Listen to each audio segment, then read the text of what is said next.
I know early on when our kids were small, one of the biggest conflicts we had in our marriage and in our parenting, I'm sure you can relate, was sleep and the lack of it.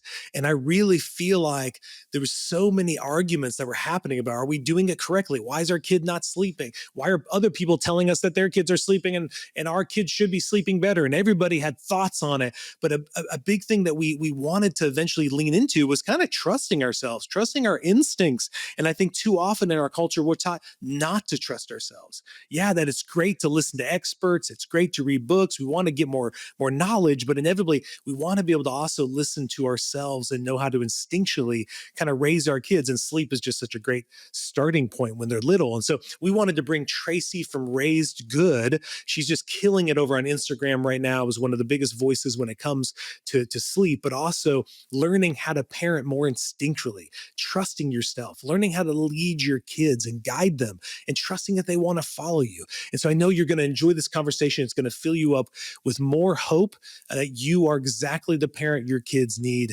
And so if you haven't already, please take a moment to pause, to rate, review, to comment on the podcast. That's really helpful to us to reach more families. Definitely share this podcast as well. And then sit back and get ready to enjoy this conversation with Tracy from Raised Good. Welcome to the Art of Raising Humans. The Art of Raising Humans is a podcast designed to support, equip, and encourage parents on how to create long-lasting, deeply connected relationships with their kids that's free from fear and shame. Come join us on the journey.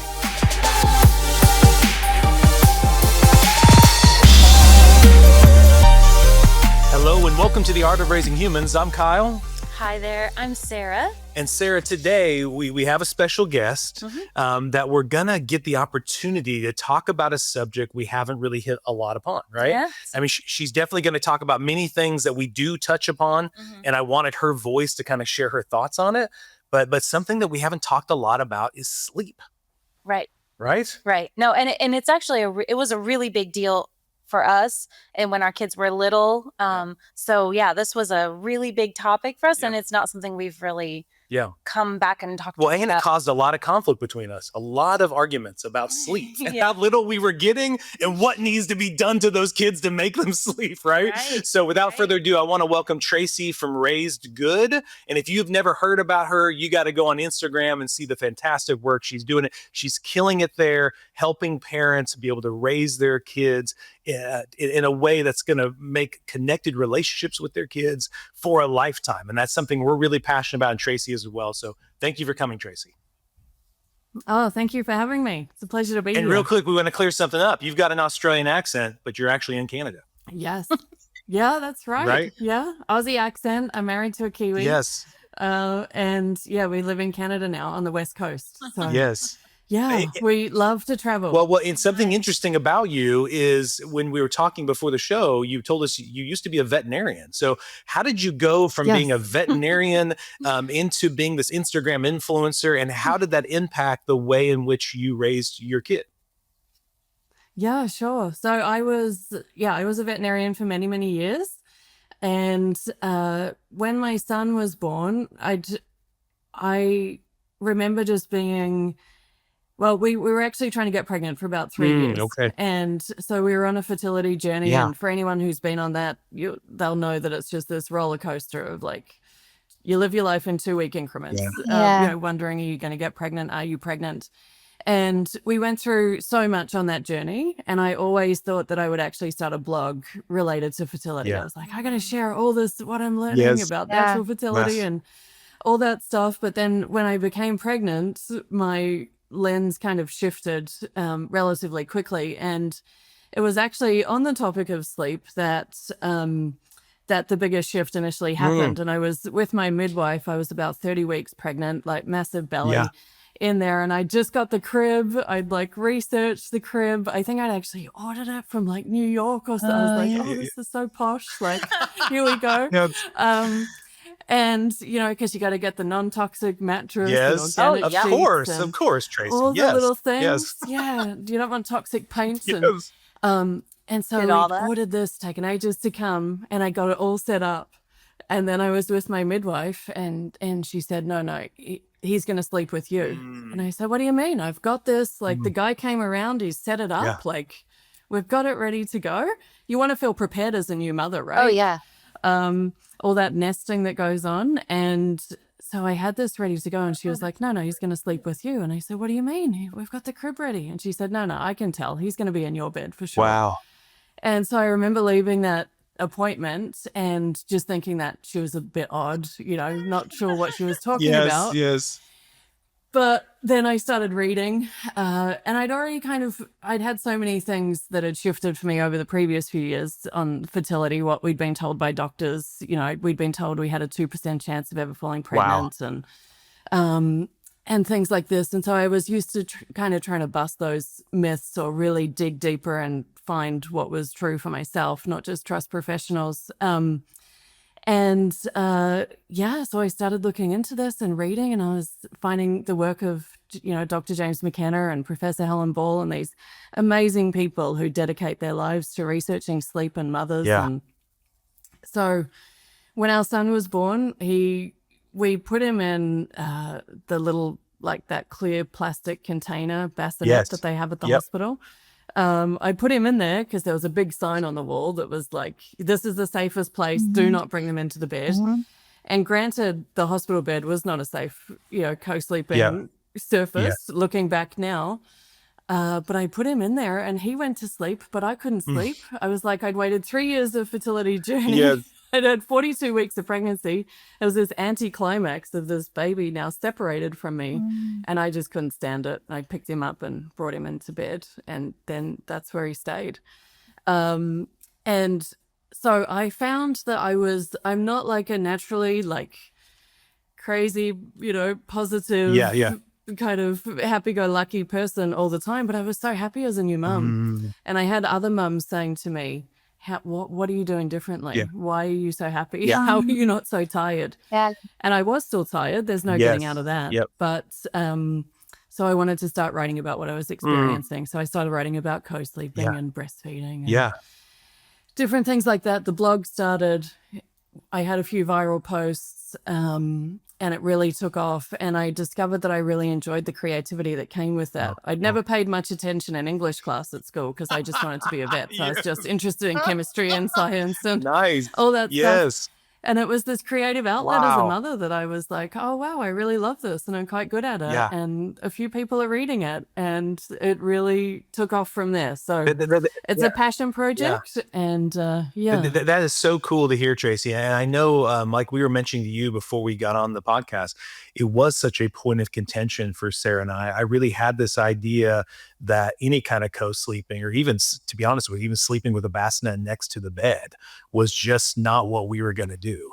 And unfortunately, I was very headstrong and stubborn about that. And I think Sara saw that I was not going to change my mind on this. And so unfortunately, our oldest slept kind of like you're saying in the classic. We did do the room. We got it took forever to paint that room with the non-lead paints or whatever, not lead, but non-toxic. Obviously non-lead's great, but like the non-toxic, but we were painting that room and she was in there. There were so many nights, Tracy, where Sara or I were just laying on the floor. It turned into, I spent most of the night in her room. Yes.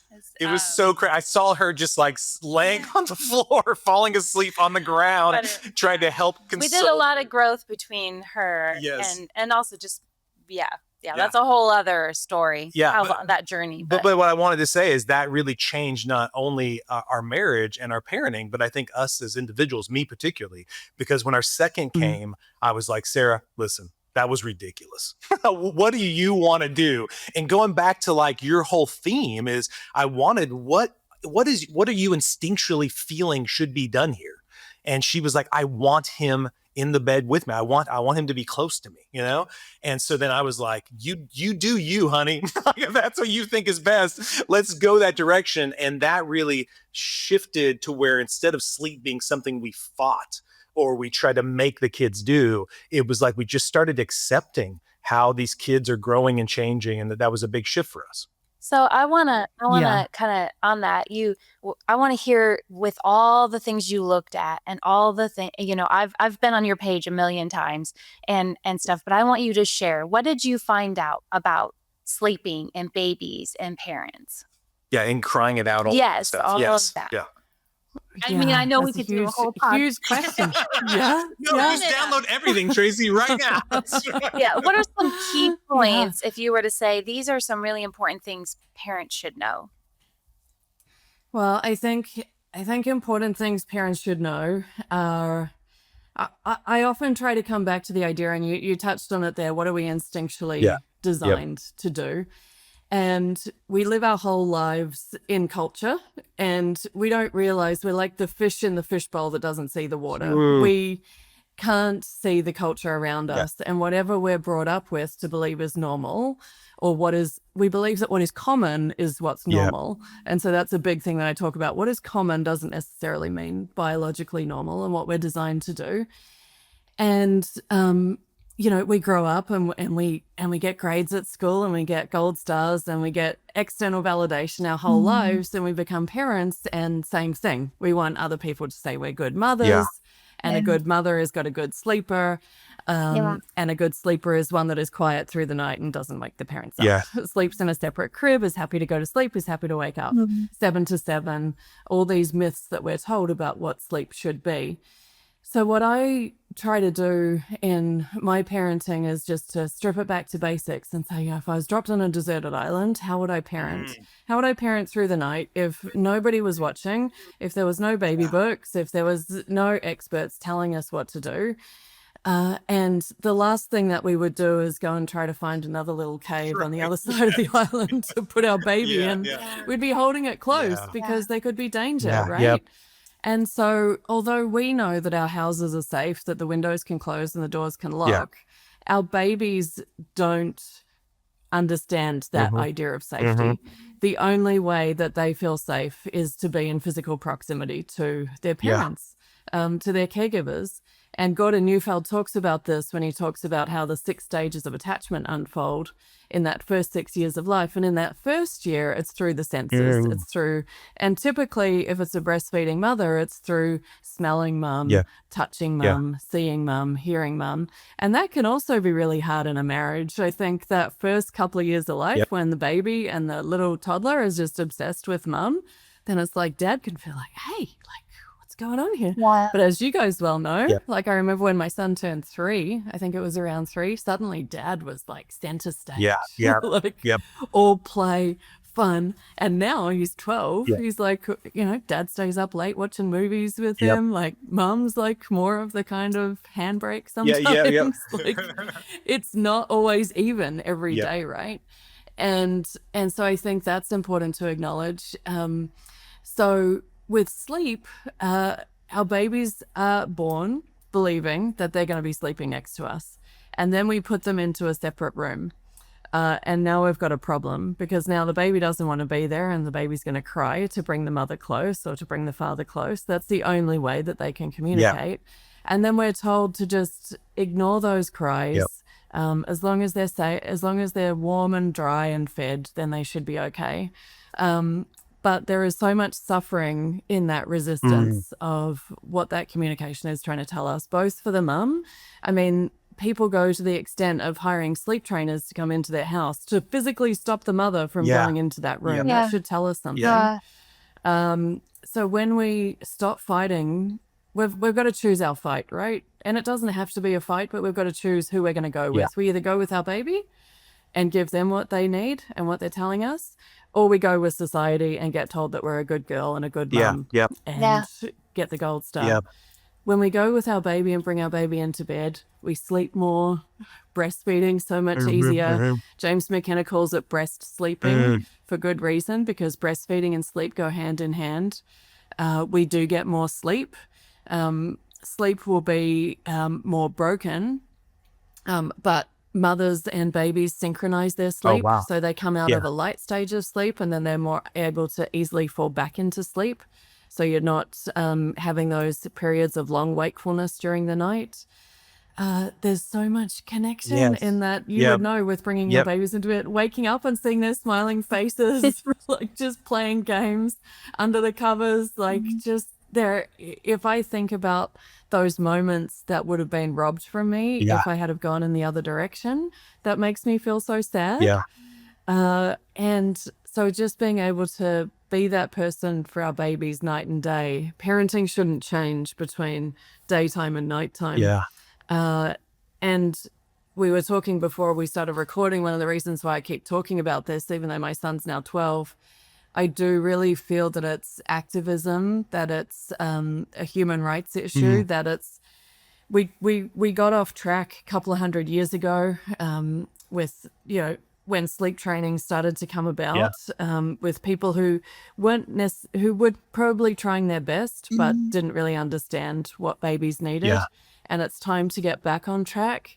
And if we can be with our babies and connect with our babies and see what they need and have realistic expectations of what they can actually do, then they become toddlers who want to say no and want to individuate and want to do their own thing. And that can be really triggering to us as parents. Yeah. And then we want to start with timeouts and punishments and they should learn manners and all this stuff that is, or they should share. Yeah.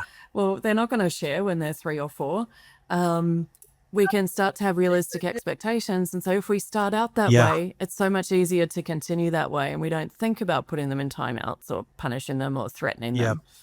So, there's some of the things I'd want parents to know. And I think going with that, as you're talking, I'm thinking about how I grew through all 3 of our kids. The first one was like, I need to teach you how to sleep. I need to make you sleep. And then by the second, it was like, I was more curious as to like, how does he sleep? How do we help him sleep?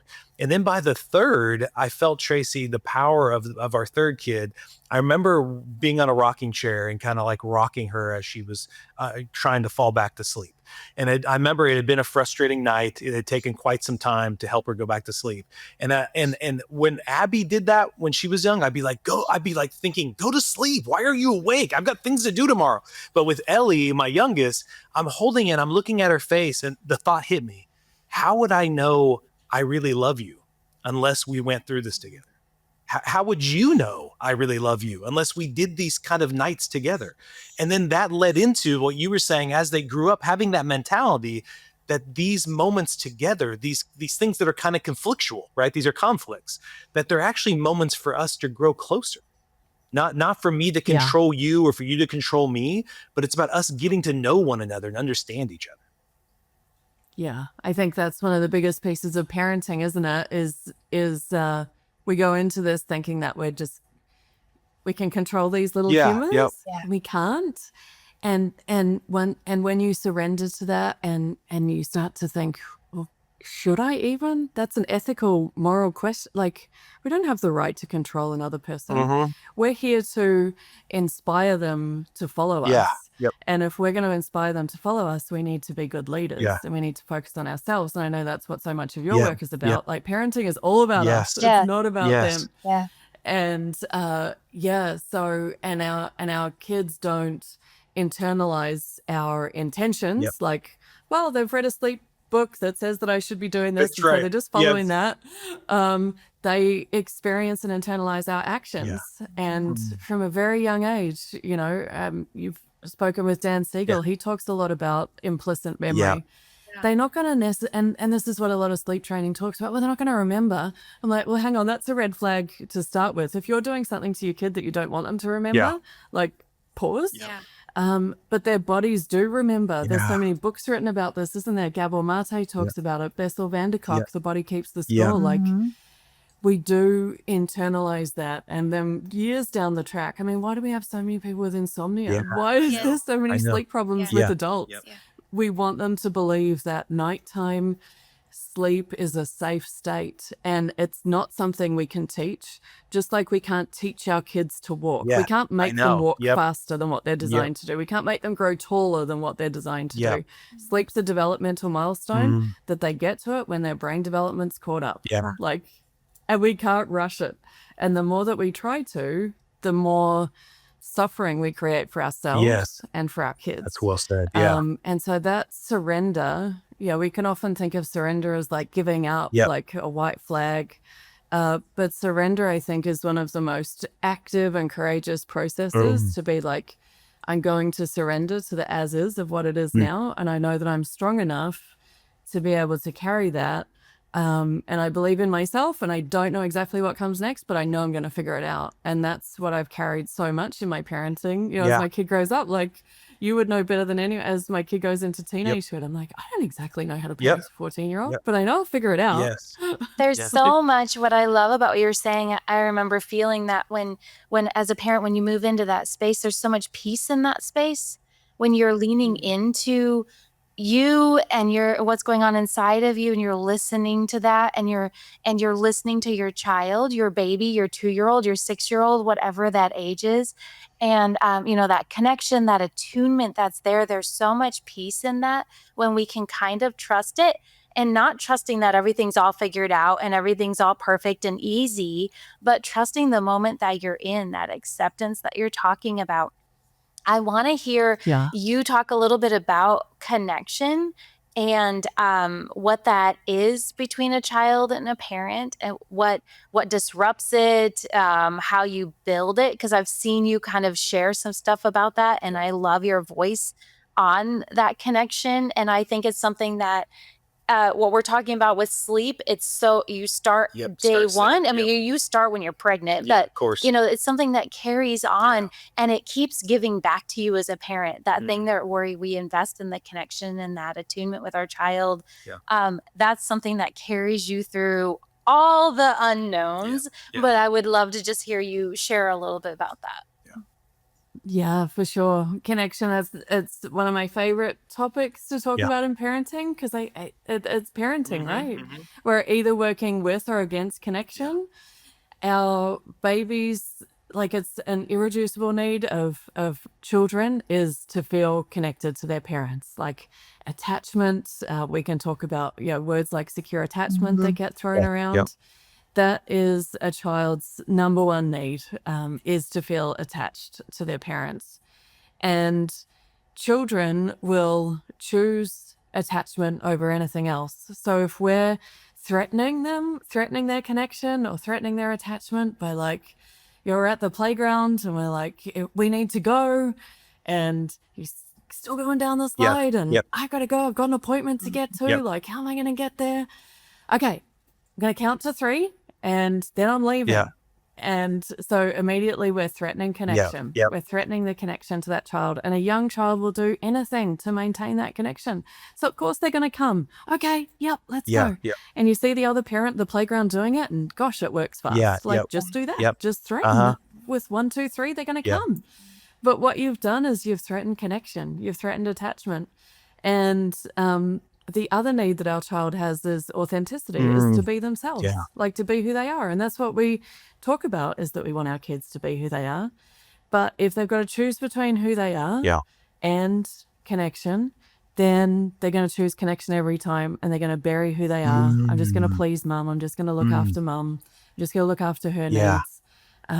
If I'm too much to handle, if I hit my brother, if I did the wrong thing, and then we start raising people pleasers and all those kinds of things, and they bury their needs and are always choosing attachment. We want to make it so that our kids know that they just take attachment, connection for granted. And so we want to work with connection with our kids, rather than against it. So in those kind of moments, it's like getting on the slide with your kid, going down, enjoying it with them, looking them straight in the eyes and like, bud, I know you're having so much fun, and it's time to go. We've got to rock and roll. But let's skip and sing to the car. I love that. Because what they're trying to keep going is the fun and the play and the connection and whatever they're feeling in that moment. So it's like, let's keep that going. And so, and they still might be like, I'm still not going. And then you're going to hold a boundary. It's not about like not having boundaries. It's still time to go. I'm going to hold the space for those feelings and all that stuff, but we're still rocking and rolling. So it's connection. I feel like it's like this invisible string between parents and children. And when you feel it, when you're connected with your kid, they are inspired to want to follow you because you're leading. Like, we have a lot of Canada geese on the island. Oh, cool. And when the little goslings are around, like, they're following that mother around. Like, they're not in the lead. Like, one of the little goslings isn't in the lead and the mother following. That's like permissive parenting. That's not what we're after. Like, but she's inspiring them to follow. And we are here to inspire our kids to follow, and we do that with connection, with not threatening it. Things that threaten it are like traditional discipline. Time out is saying, I know how important connection is to you, and when you do something that doesn't please me, I'm going to take it away from you, and you're not welcome in my presence now. Until you behave how I want you to, then you'll get it back. Like connection is like air to a child. Like they need it to breathe. They know that their survival depends on being connected to us, right? I love everything you're saying, and we totally, once we bought into that idea that our kids want that, they want us to be that inspirational leader. They want us, where are we going? Let's head that way, right? I think though, what do you do when you're talking to parents who just doubt that? They don't believe their kids will want them. I mean, like I'll have parents I'm coaching who they think my kids would actually rather go hang out with their friends than hang out with me. They don't really want to, what I'm saying. Somehow they even buy into some of the culture stuff of kids by the time they're teenagers that's just something you got to expect. Teenagers actually don't like spending time with you. They don't want to be with you. So how do you take in that same kind of thinking that we totally believe too? How do you deal with that when a parent is saying, you kind of feel if there's fear, I don't think they will want to. Yeah. And I think that's a great question. And I think what it comes down to is that we are creatures of attachment and of connection. Humans are always wanting to be connected to other humans.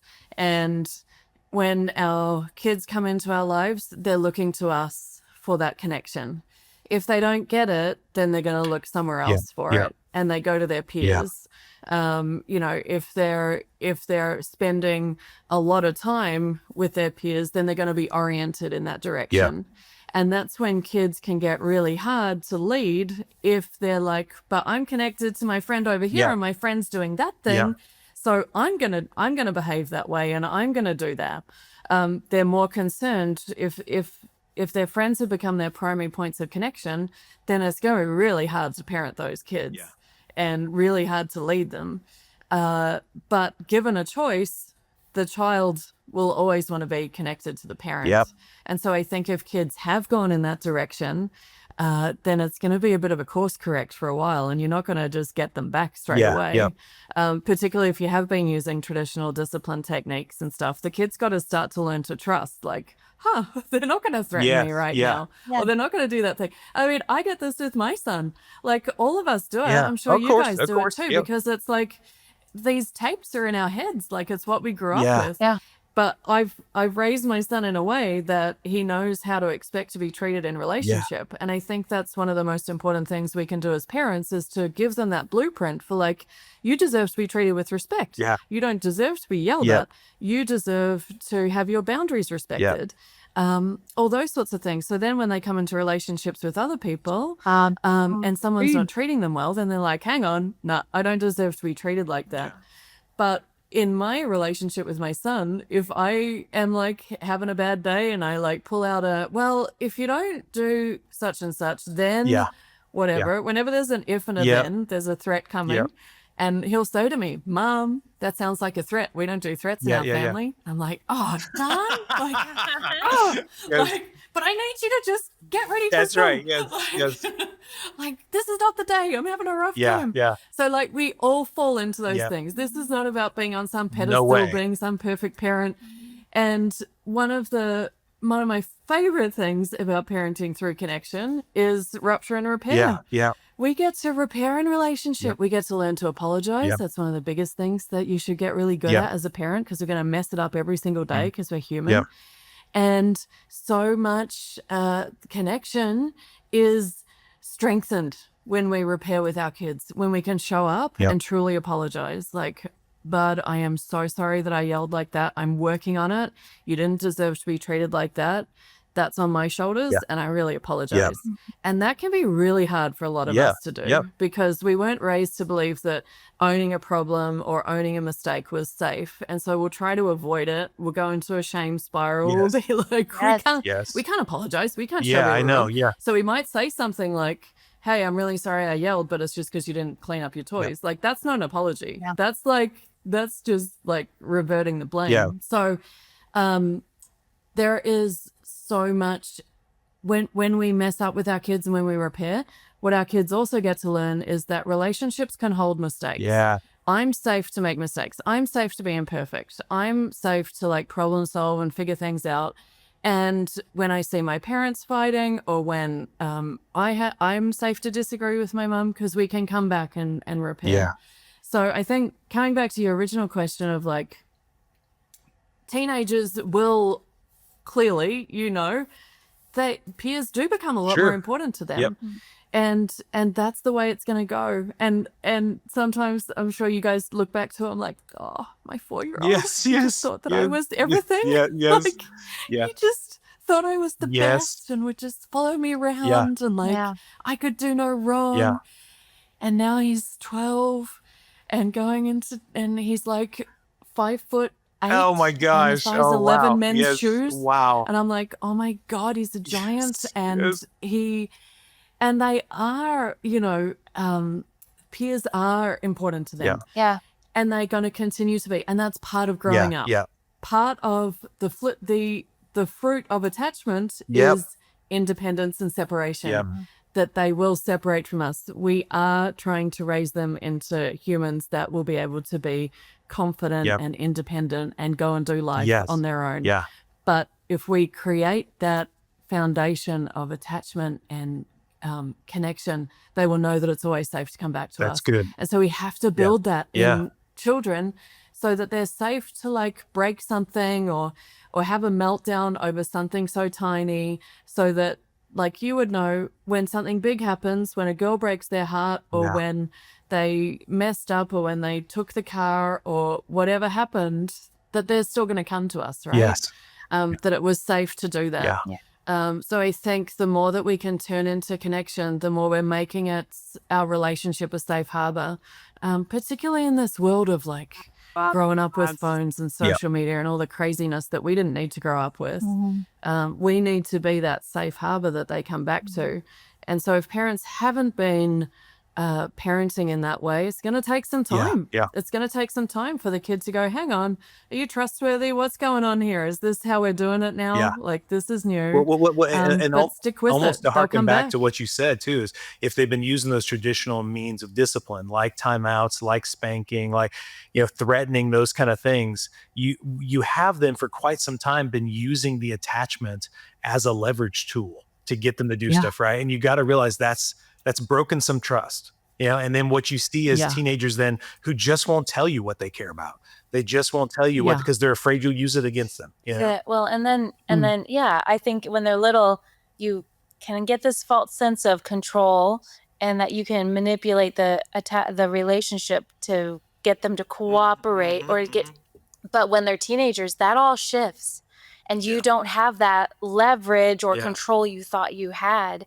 And I think what you're saying is so valuable, where it's hard sometimes to just look in the mirror and go, okay, I did some things now that I want to change. I need to shift this, but to feel empowered that you can shift it. You can shift back. 80 points. And always be focused on that connection. It just you hear it, and yet we need to hear it over and over and over. We've got to prioritize the connection. And that isn't, like you said, throwing out any boundaries. But we too often will the connection will suffer between a parent and child. And we've got to just go back to that. And I love that. Well, and I think, Tracy, we saw one time on a TED Talk too, where they were talking about if your parents wrote you a letter today and they did some of the stuff you just said, and they talked about, I made these mistakes, I want to do it different. Any of us now, even as adults, we would be moved by that letter, right? So it was just a whole comment about how it's never too late. So even now, if you've used the attachment and the connection from the time they were little to now as a tool to get them to do what you want, you can change that now. And it doesn't need you don't need to feel like it's damage is way too beyond repair. It can be repaired. It will be hard. So Tracy, absolutely. I want to end with this overall, just kind of, I want to hear where they can find more out about you, but just kind of summarize what you've been saying. a lot of what you've been telling our audience is to kind of trust their instincts. Yes, listen, we want to be educated. We want to read the books, but there is something about trusting that you are enough, that you are the parent your kid needs, and that your kid wants, and that your kid wants to be inspired by you. They want to follow you. And I think it kind of sums up your message of Raised Good. Yeah, absolutely. Yeah. I love that summary. And it's, and there's so much healing in that, right? I don't think anyone listening can kind of hear those words like you're enough and not feel it like, am I enough? Am I enough? Do I need to like, farm out my choices? And no parent ever goes into a situation and thinks, I'm going to use my connection against. This is all unconscious. This is what we're told to do. So feel no shame over it and just move forward from this point. Well, and I think it's humbling, even as you say, I feel humbled to say I'm enough. It almost sounds like you're being arrogant. No, you're not. It's like it's humbling that my kids think I am enough. And we get the luxury of, we've helped kids for a long time, and how many of them so desperately just wanted their parents to go back to that connection, to go back to trusting them, to being with them, and even them trusting themselves. It's sad for them to watch their parents constantly doubt themselves or beat themselves up, and it's like they want their parents to know they love them and that they think they're great, and then they start to get like, what have I done to cause my parents to feel that way about themselves? It's kind of a sad cycle that starts to happen. So hey, for our audience that wants to know more about your work, Tracy, how can they find you? Where would you point them towards?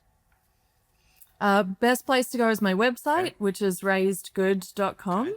So I started this journey by blogging, and I was blogging every week for many years. So there are a ton of articles on there on all of the topics that we've been talking about.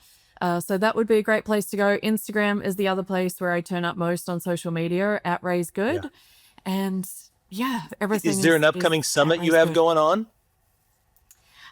We just did one I host it every September. Okay. So it was just this September, and so that was number 6. Okay.